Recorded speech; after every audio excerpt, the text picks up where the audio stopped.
And I think cedar is a lot of fun to cut. One, because it smells so nice.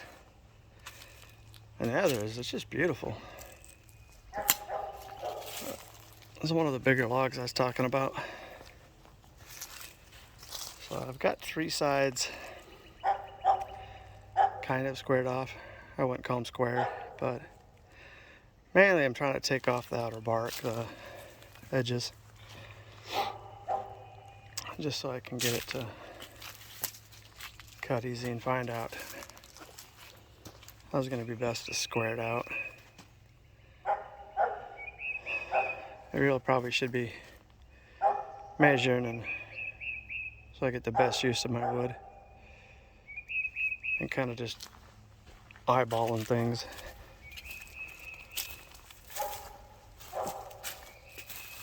Which I guess when you're just taking off slivers off the edges, it's not too bad. As you can tell, it's really not too square. It's kind of, anyhow, that bottom cut or the top cut, one of them's crooked. The whole board is crooked. You can even see that right there, right, that part. It kind of curves around, but it's all right. I'm gonna take this last bit off and then work at doing a little bit more of a squaring things up, I guess. Figured out it'd be better to use these stumps to cut off of than that rig I had over there. That was just too low. Hurts my back too much. So, but it's a gorgeous day out here right now. Trees are almost filled in enough I don't have to look at my neighbors anymore. Whoops, sorry. So as you can hear the dogs over there barking. I'd show you the pool, but needs to be a little bit more cleaned up before I do that.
That's one of my better cuts.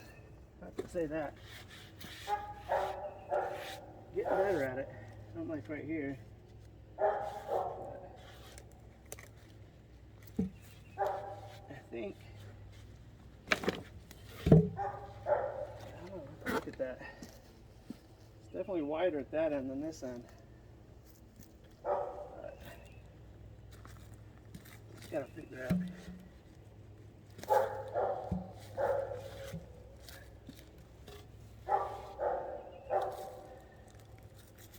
Where I'm gonna get the best sections out of it. I get more of them going that way, but they'll be thinner this way. And get less, but they'll be thicker. Wider. Yeah, wider. Not as tall. It'll be taller if I cut them this way. I guess it's kind of sixes. I don't know.